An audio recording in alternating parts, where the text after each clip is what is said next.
I'll turn the camera around instead of watching my beautiful fat face. Maybe I'll just show you that there are about 500 or more people in a room, and we turned a lot of people away. We're sitting at the University of Iceland, just in a cinema in the middle of this documentary or this feature and documentary film festival, and we really want to thank you for agreeing to appear here for this next hour or so. They just announced that you will be coming here live to accept, I guess, an honorary degree or something next year. So that's going to be a great opportunity, I think, to foment some thought and maybe some action and resistance. Simultaneously with this video conference right now, in the Parliament just down the hill, they're essentially condemning or suggesting that 4 ministers of the government, the former ministers, be held accountable for the kind of inaction or disastrous action. Oh, what happened?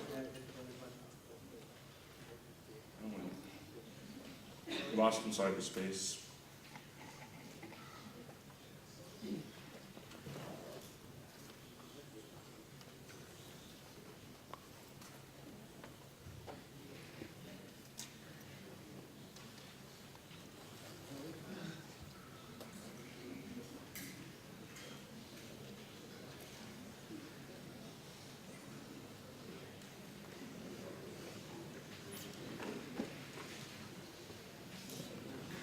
There he is again. We can pretend it's a mime show. Anyway, I have about 3 or 4 questions. I know I sent you an email earlier. I don't know if you got to consider it much.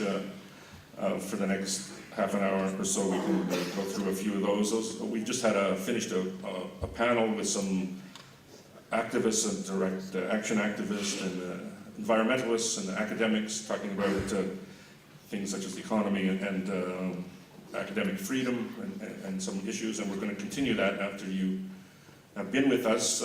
But I don't know, maybe we'll just start with the general rubric, really, an inspirational writing you've been doing lately. I just finished reading Hopes and Prospects, and there's some very good examples that you are citing there. And maybe we'll talk under the sort of general premise that we want to look for solutions and hope in the economic meltdown that was evident here. So let me just get to that quickly, and I think all the technology is working.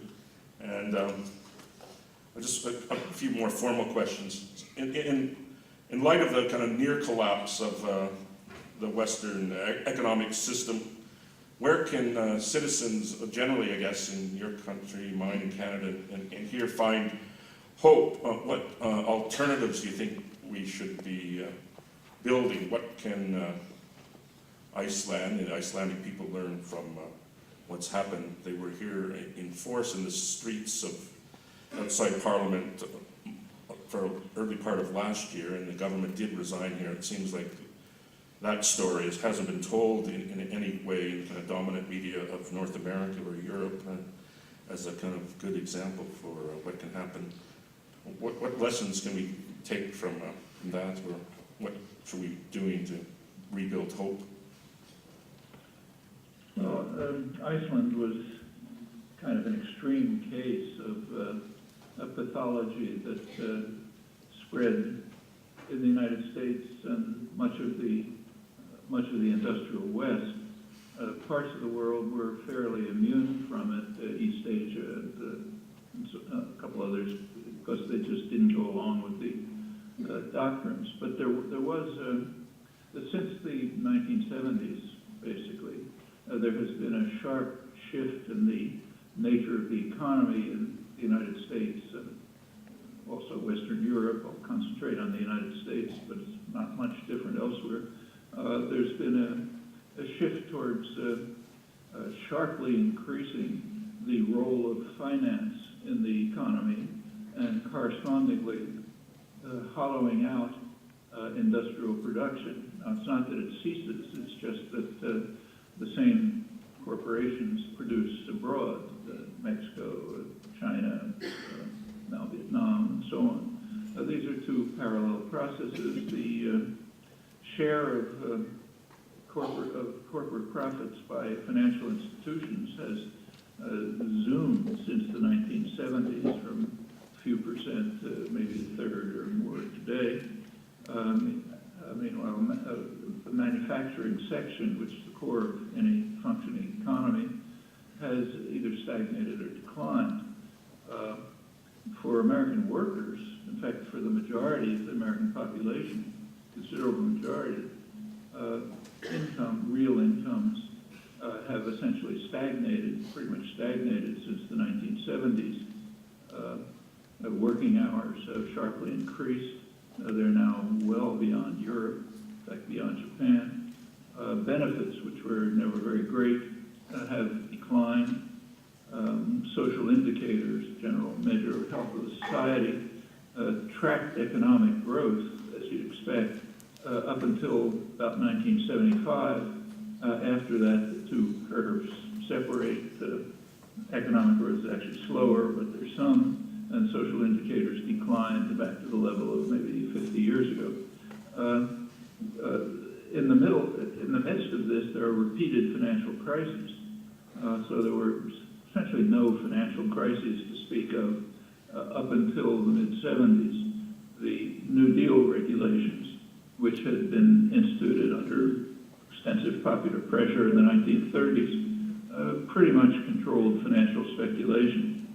In fact, the Bretton Woods system, which prevailed up until the mid-70s, provided, first of all, it restricted currencies to a pretty narrow band, so there wasn't much currency for speculation. And it also authorized governments to control capital flow, which they used. That kind of kept things under control, that along with the regulatory apparatus.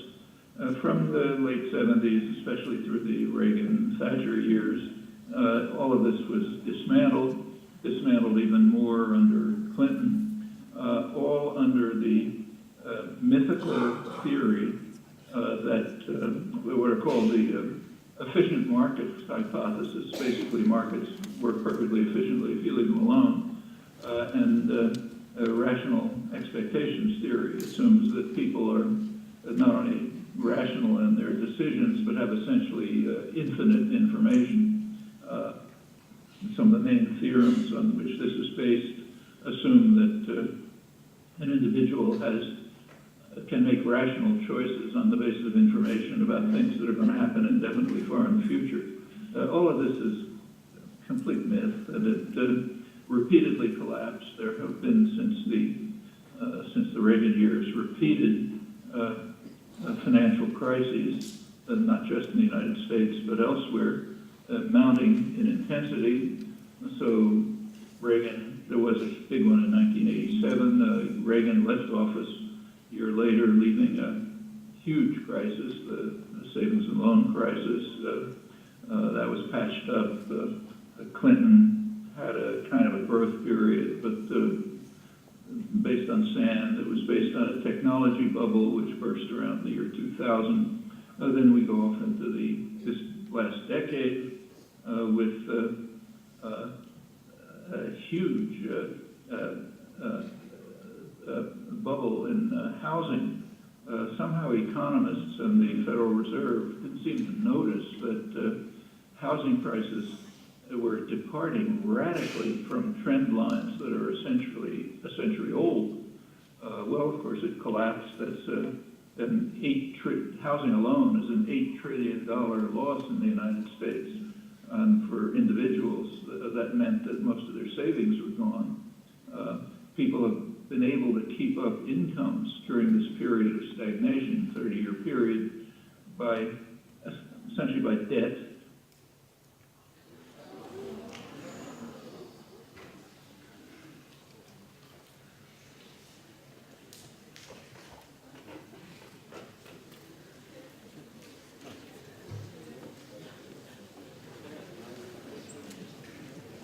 I think the director of the, was it the Lansing Bank is probably running the, oh, Okay. there you are.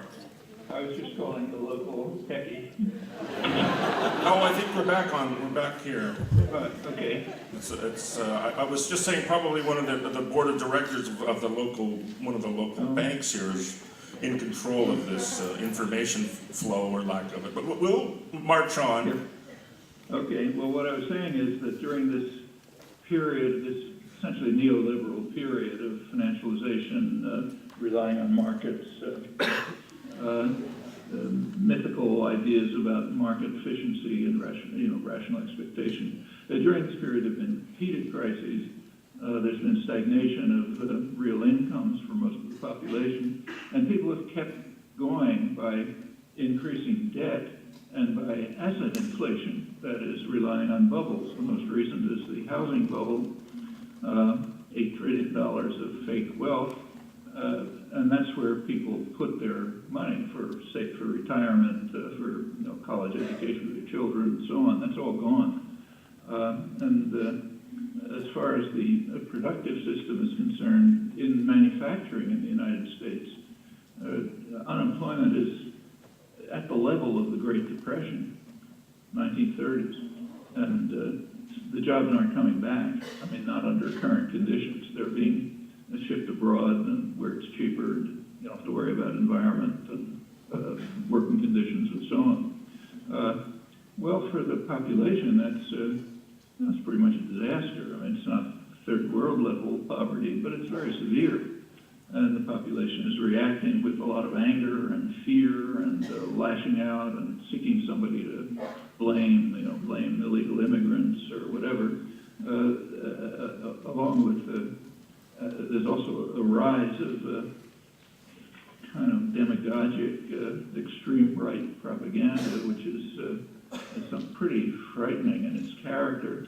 And you can see why it appeals to people. They want an answer to what's happened to them, and they're not getting any. Like the Democrats are not going to say, yeah, we understand your plight. It's because of our initiatives to financialize the economy and our lunatic commitment to economic doctrines that have no basis and that blew up in your face. They're not going to say that. So they're latching out for looking for someone else.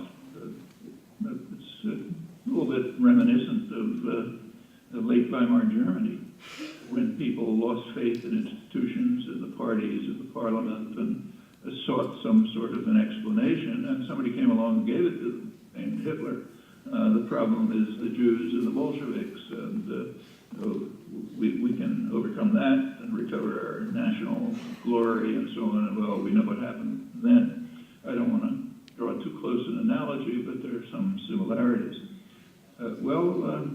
All of this is, you go back a little, think about it a little bit further, it has a lot to do with just the existence of markets. Now, the United States is not a market society. It's a quasi-market society. Throughout its whole history, like every other developed society, there's been very substantial state intervention and state initiative to sustain and enable the economy to grow. The last half century, for example, the IT revolution, which everyone agrees is important, computers, internet, satellites, microelectronics, and so on. Most of that was done under government, within the state sector, dynamic state sector. In fact, a lot of it right where I'm sitting at MIT, which was right at the center of it, Pentagon funding and NASA funding and so on. In fact, until the mid-1970s, the government was the sole procurer of computers because they were too expensive for business to buy. That's after first computers came along in the early 50s. That's about a generation of state support for an initiative to develop the internet. It was about the same. It was about 35 years before it was privatized. Well, that's always happened. But there is an element of markets in the society, in the socioeconomic system, and particularly in the financial sector. The financial sector approximates a market system more than others, particularly after the deregulation, the elimination of the control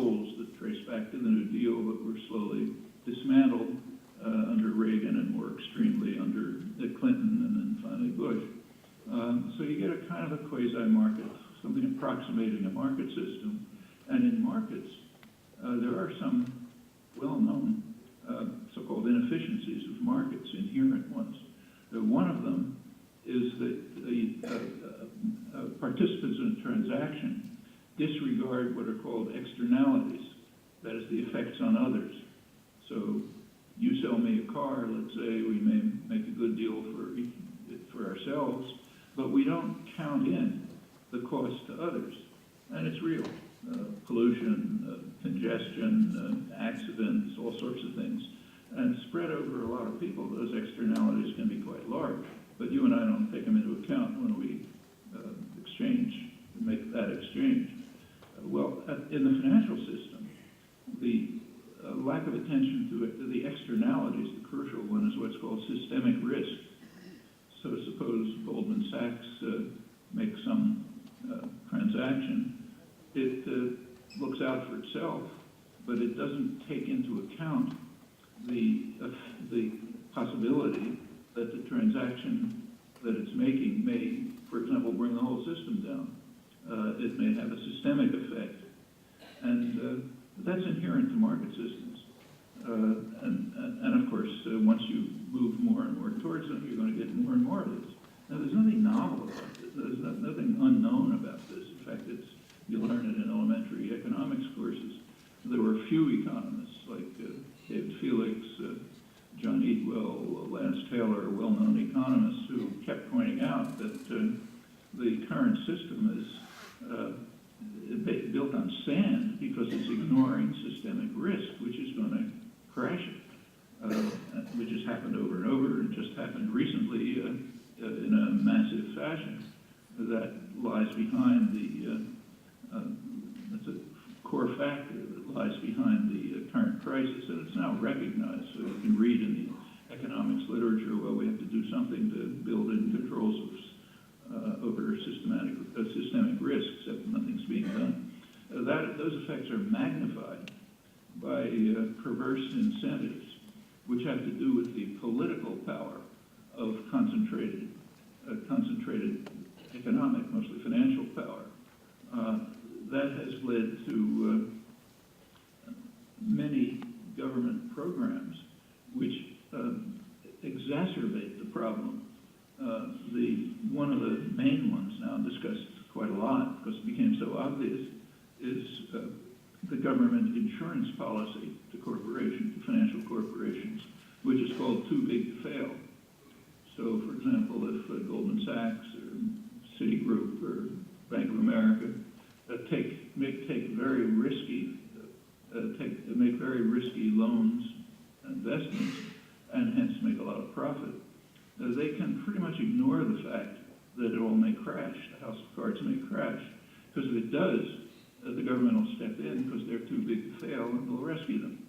That's what happened, in fact, with Goldman Sachs, with AIG, Citigroup, and others, and it's not for the first time.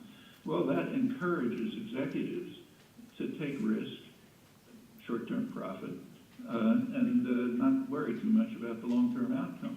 In effect, it's a system of socialization of cost and privatization of profit, which is the way a lot of the economy works, in fact. And there are other perverse incentives, like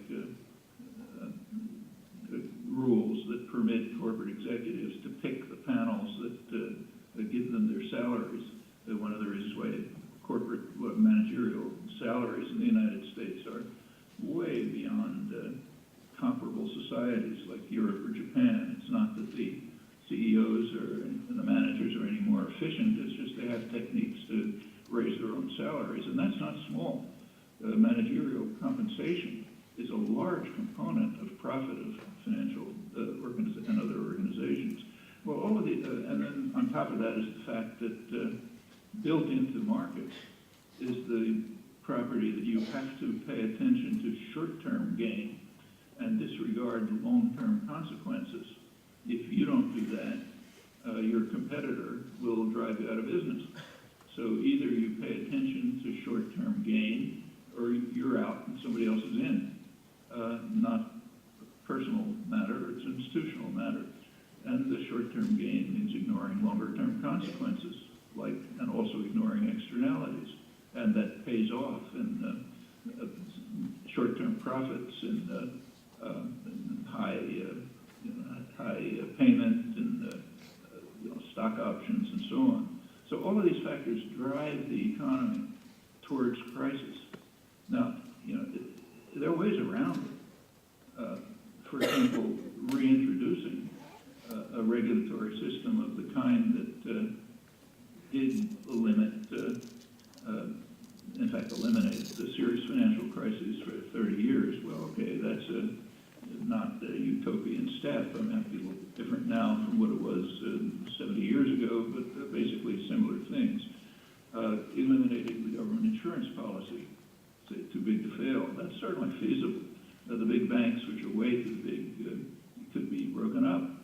After all, the government practically owned them at one point, could have instituted changes. But at this point comes the political clout of concentrated capital. Obama, for example, is pretty much a creature of the financial institutions. If you take a look at his funding in the 2008 election, it was highly concentrated in financial institutions. And the way American politics works, same elsewhere, those who essentially buy the candidate, buy the election, they expect to be paid off, and they were. So Obama's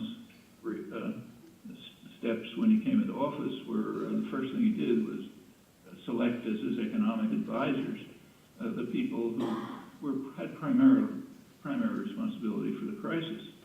The Robert Rubin gang, Larry Summers, Tim Geithner, and others. He left out highly qualified economists, including Nobel laureates, who were critical of this. And they put Band-Aids on the system in such a way as to pretty much guarantee the next crisis. Nothing fundamental has changed, a few little filling here and there, but the basic problems remain untouched, which said, okay, let's wait till the next crisis comes along. So the money was poured into that, but not into, a little was put into the serious problem of the crisis of the main economy, the actual productive economy. So the stimulus had some effect, but it was far too small. And the perverse incentives remain and so on. And that's the effect of the takeover of the political system by concentrated economic power. In fact, one well-known economist, Simon Johnson, who was the former chief economist of the International Monetary Fund and happens to teach at MIT where I am, he simply said the United States is becoming a banana republic.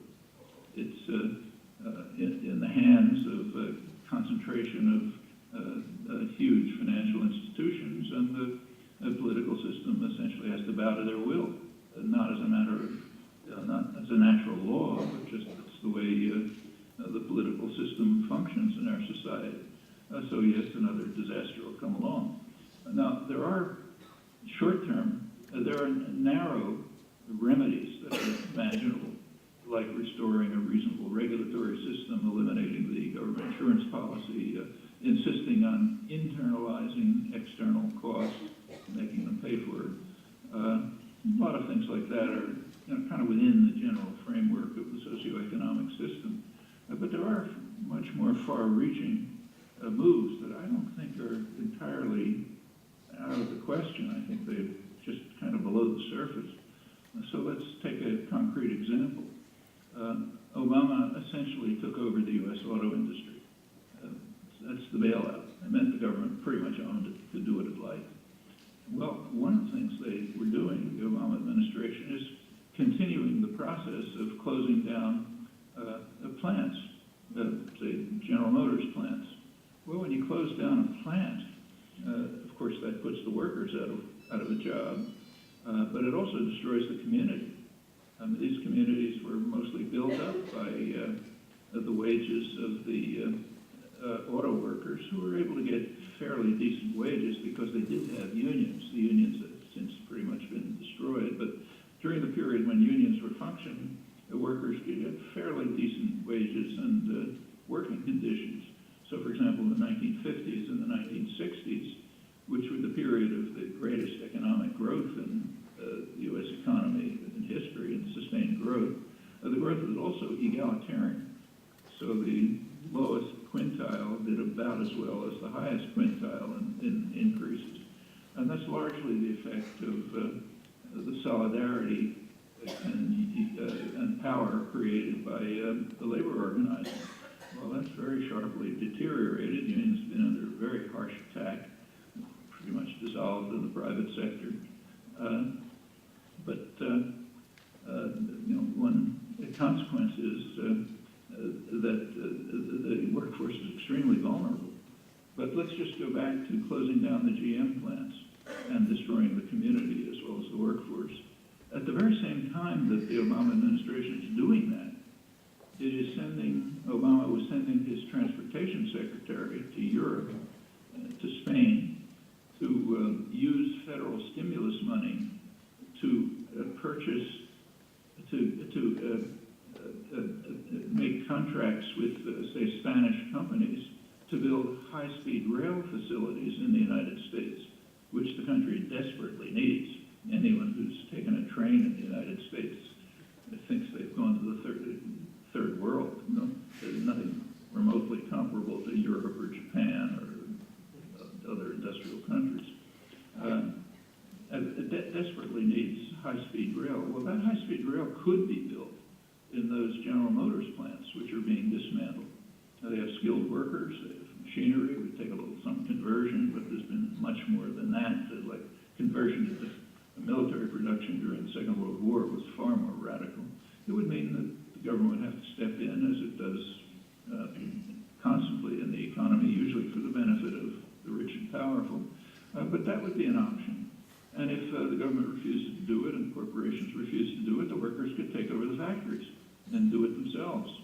Now that's come close. In the 1930s, the sit-down strikes, which are what really caused real fear among industrialists and drove the government to institute New Deal measures, the sit-down strikes were just a step before takeover of the factory. And today it would be, with enough popular support and organization and just raising of consciousness, it would be imaginable that workers in, say, closed down GM plant would say, okay, we don't agree to have it closed down, we're going to take it over, we're going to produce the high-speed rail. That would take support, not a huge amount, but it would be possible. And the same is true elsewhere. I mean, take, say, green technology. I mean, it's widely recognized that the big growth, industrial growth sector of the future is going to have to be green technology. We cannot go on with an economy based on wasteful use of fossil fuels, the way the U.S. economy has been designed for 50 years. Impossible to go on like that. So green technology is going to be very important. And of course, that again takes some form of social initiative, maybe through government or some other way. It's not happening. U.S. investors are investing more in green technology in China than in the United States and Europe combined. And parts of Europe, are, like Germany and Sweden and Denmark and Spain, are well ahead of the United States in this. The United States is a backwater in these respects. Well, that's fine for the banks, it's fine for the investors, they make plenty of money. It's terrible for the workforce, for the communities, and for the future. And not a law of nature could be changed. It would be a radical change, but not one that's out of sight. Well, we can go on, but there are a range of opportunities ranging from short-term fixes, which are pretty much within the framework of existing system, which could make a big difference, and much longer-term social reconstruction, which will change the distribution of power inside the society, permit the general population, organized and active, to participate directly in creating and developing economic solutions and social changes that will work for the benefit of the society. Before I stop, I ought to say that the environmental crisis, which is huge, I mean, that's really a problem of, you know, the financial crisis is bad enough, but you can patch it up. The environmental crisis is quite different. There's no way of patching it up. Either we're going to take it seriously and do something about it, or else we're bequeathing a catastrophe to our grandchildren. Now, that too, the environmental crisis too, to a large extent, traces back to the existence of market systems. Take the Copenhagen conference, which was a utter catastrophe. For the emerging countries like China and India, argued that they should not pay the cost of industrialization by the West. They should be permitted to do what the West had done. Well, there's some merit to that, although it's not very useful to win the argument and lose the war. If the conditions for viable existence are lost, it doesn't matter that you won the argument. Now, among the rich countries, again, stick to the United States, which pretty much killed the Copenhagen conference, in the United States, the argument is different. It's a market problem. Those who run the economy, like the business sector and their lobbies, chambers of commerce, National Petroleum Institute, and so on, they are committed to short-term gain and to ignoring externalities. And in this case, the externalities happen to be survival of the species, decent survival of the species, but it doesn't matter. It's pretty much the same logic as systemic risk, where you and I are not paying attention to the cost to others if you sell me a car, except in this case, the externalities happen to be much huger in consequence. But nevertheless, it's built into the institutional structure that they must disregard it, and they're doing it. And they have enough political power and media power to prevail. So the Obama administration has done essentially nothing, much less than Europe, which hasn't done that much. It's holding back any serious international approach to this problem. One very good writer on the environment, George Monbiot in England, just had a column a couple of days ago in which it was called Environmental Enlightenment Goodbye. Everything's gone. No Kyoto Protocol, no new proposals, nothing gone. And he says the core problem can be expressed in two words, Barack Obama. Well, that's a little misleading. It's not so much Barack Obama as the masters of the economy for who he basically represents. This morning, a liberal radio program, National Public Radio, for those who know it, in which there were callers calling in, and this kept being said, you know, why pay attention to this? It's just a hoax, biggest hoax of all time. There's no human effect on global warming. Well, you know, that's the result of dedicated propaganda. The media contribute to it. So if you take a look at the standard media debate, say the New York Times, there's a debate between two sides. One is the consensus of 98% of scientists. The other side is a few scientists who don't go along and a couple of senators. In fact, there's a third component of the debate which is never mentioned, and that is the very substantial group of scientists who say that the international consensus is just not as much understates the risk.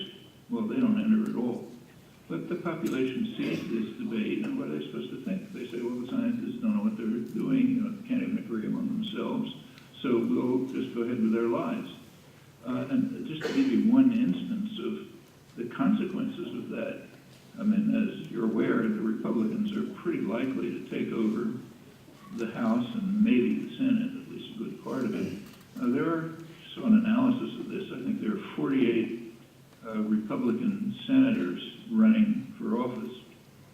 Of those 48, one of them thinks that humans affect global warming, Mike Castle, and he lost in the primary to a Tea Party extremist who, you know, kind of like off the spectrum.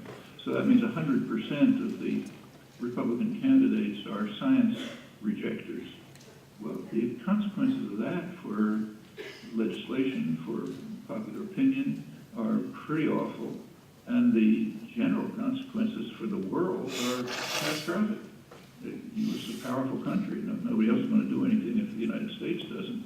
And tracing it back, we're back to one crucial component is that in market systems, those with who make decisions, like big business, big finance, they disregard externalities. It's built into the system for powerful reasons, not because they're bad people, but because if they were to take account of them, they'd be out and somebody else would be in. That's the way a market system works. Another component is political, socio-political, namely the fact that the political influence and clout of concentrated capital is enormous. And it has been as far back as you go. I mean, Adam Smith talked about it. It's a major fact about industrial societies. Well, you put these together and you get major environmental crisis, which may doom the species, at least eliminate decent survival. Those are the circumstances that we face. They're not immobile. You know, they're not laws of nature. They're not even laws of society. They're just particular kinds of institutional arrangements that have developed over the years, and they can be changed. Just as the feudal system could be overcome, and slavery could be overcome, and oppression of women could be overcome. But it's not going to happen by itself. It's going to take hard work. And we've, I guess, seen examples of that hard work here, but I was looking for hope, and now I'm more depressed. Other than the prospect of selling you a car, but I don't own a car, I own a bicycle, and I belong to a car commune, actually, in Montreal. But and worker control of places and factories, we saw that in another economic crisis in Argentina, in a way, as workers started to reclaim the empty factories there. And there are kind of geothermal possibilities. Here, at the same time, the former, I guess, prime minister who was responsible for a lot of the mess and the kind of believer in Milton Friedman, and over the last 9 years at least, it now seems to be running the major newspaper here as the chief editor. So the oligarchy of kind of the elite group here in Iceland is called, I think, the octopus, which is probably because there are no more real octopus in the ocean. It's all been overfished. But so I don't know. Maybe in the last little bit, maybe we can find a sign of hope. I know you cite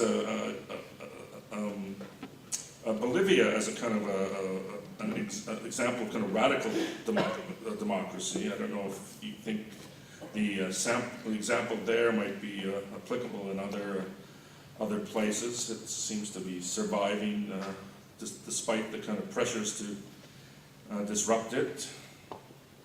Well, there are a lot of good things happening in the world, not just in Bolivia.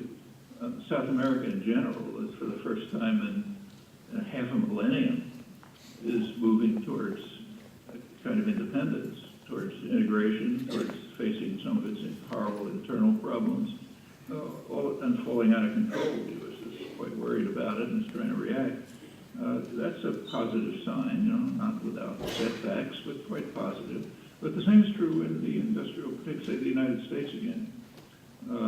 This summer, there was a conference in Detroit of tens of thousands of people in the regional social forum. The World Social Forum meets in the South, typically, many people coming from all over the world. But it has spawned regional social forums, in fact, down to local ones in towns, which have roughly the same agenda, but applying them to more local conditions.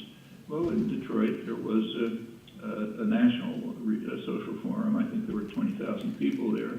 Went on for days, had a lot of constructive proposals, a lot of energy, a lot of involvement. That's a positive development. And the media are afraid of it. So there wasn't a word about it in the national media. The Detroit media couldn't overlook it because there were so many people there. So they had a couple of acid editorials. But the national media don't want anybody to know about it, just like they don't report the World Social Forum.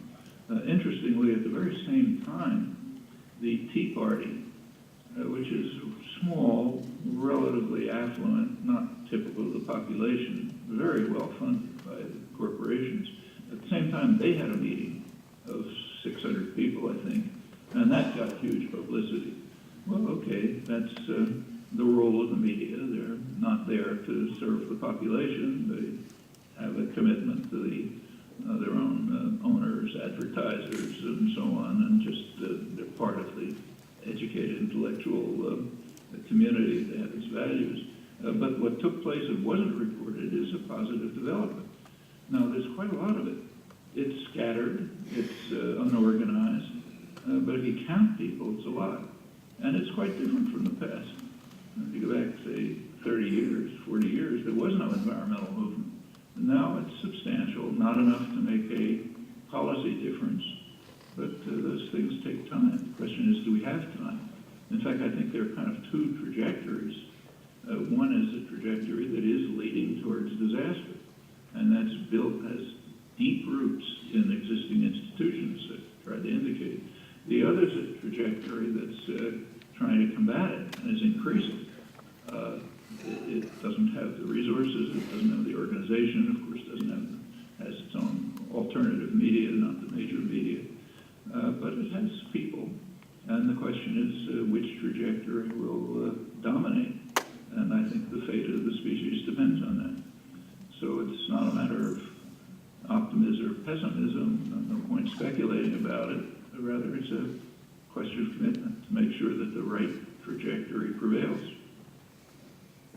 Commitment and action. Maybe I'll just, if you have time for one more, I'll just get somebody in the audience might want. We did have a lot of people write in questions, but I think what I'll do is I'll send them to you and you can respond or not to those.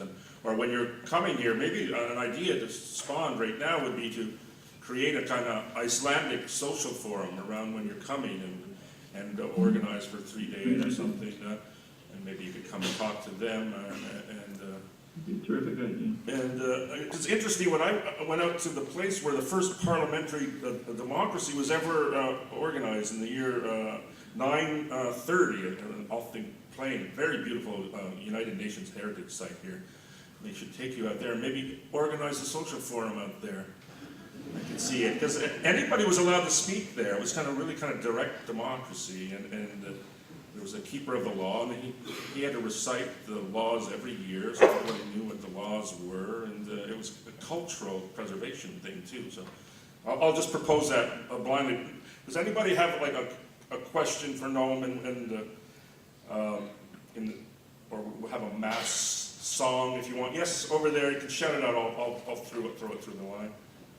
Yeah. We're going to try to write a new constitution, and regarding the disregard for science, I wonder if it might be a good idea to write that thing into the constitution, that you should base your decisions on science and critical thinking. Is that interesting question? They're going to rewrite the Constitution here. I think it's probably a good idea for every nation. But in Iceland? Yeah, in Iceland. I don't know how that's going to happen. It's going to be like a Yerga process, the way they do it in Afghanistan. I'm not sure. Or we return to the original parliamentary idea. But he was wondering if you could write this idea of having a place for respect for science into the Constitution as somebody who lives at MIT in a certain sense, and as an eminent philosopher and linguist in the whole scientific half of your brain there. I guess the science deniers are a problem, not just in climate change. So maybe you could help them. Science deniers are a problem, but I think you have to ask where the science denial comes from. It comes from massive propaganda and forming the issues in such a way as if it looks as though there's no understanding and no agreement. I mean, if a person off the streets reads, say, the press, and discovers that there's two positions, one of which is a bunch of scientists who probably get everything wrong anyway, who think that humans are responsible for global warming, and the other is a lot of, a couple of scientists and some respected senators and plain-thinking people who say it's all nonsense. So, I happen to be listening to Rush Limbaugh, the main talk show host, interviewing Sarah Palin. And he was throwing softball questions to her. And one of them was, what do you think about climate change? And she just laughed. She said, look out your window. Do you see any palm trees? That takes care of that problem. Well, people with no background and no way of working their way through these issues could find that convincing. Aside from which, it's comforting. I mean, to really face reality means making hard choices. If you face the fact that continuing current levels of use of fossil fuel is going to make life unlivable for your grandchildren, if you face that fact, you're going to be in a situation where you have to do something about it. And what you have to do about it may not be easy. Actually, it may be good for you if you think it through, but it's not easy. So it's easier to take the position, well, it's all a hoax. I'll just go ahead driving my SUV, Those are significant factors. Also, the general hatred and skepticism and anger about institutions has extended to science as well. If you look at the attitudes towards Congress, I mean, they're abysmal, A large part of the population thinks Congress should be thrown out, and people off the streets would do better. Attitudes towards government in general are the support is very low. Towards the political parties, the support for the Democratic Party is quite low, and interestingly, support for the Republican Party is even lower, even though they're probably going to win the next election in November. And the same generalizes to other institutions, to doctors, to scientists, run across the board. There's just a sense in the population of anger and fear, and that those bad people, are doing something to us. What other explanation could there be for the way our lives are falling apart? Well, that's a dangerous mix, and science falls into it. Why should we believe the scientists? Who are they? Just a bunch of elitists from, Harvard. Well, yes, thank you. I guess we have to leave you in a couple of minutes. I want to thank you for challenging us with some food for thought. I was thinking you were quoting in the Hopes and Prospects, I think probably one of your favorite philosophers, Bertrand Russell. I don't know if you still have a big photograph of him on the wall of your office in that new office you're there, but he and Einstein, who were warning us that we had a face that is a future, to face the future anyway, that is going to stark and dreadful and inescapable. I think we were talking about nuclear escalation. But that choice between kind of ending the human race, or shall we put an end to and renounce war, and I guess not by extension, not just war, but those things which take us down a kind of darker path, rather than one which is about democratic enlightenment in the truer sense of the word. You have some final thoughts? You're going to save them all for when you're here next year? Well, I'm glad you brought that up. I mean, if there had been enough time, I would have brought up the fact that, the many crises that are around and the many problems, there are two that are overwhelming because they do affect decent survival of the species. One is likely environmental catastrophe, which we've talked about. The other is what Russell and Einstein talked about in their manifesto of 1955, and that was nuclear war. That problem is still with us, and it's growing. It's getting worse. And there's a lot to say about it, but some other you'll leave us suspended. It's not a suspension of disbelief, but a suspension of belief itself. We'd like to thank you. Let's have like a round of applause. We'll see if we can get through that.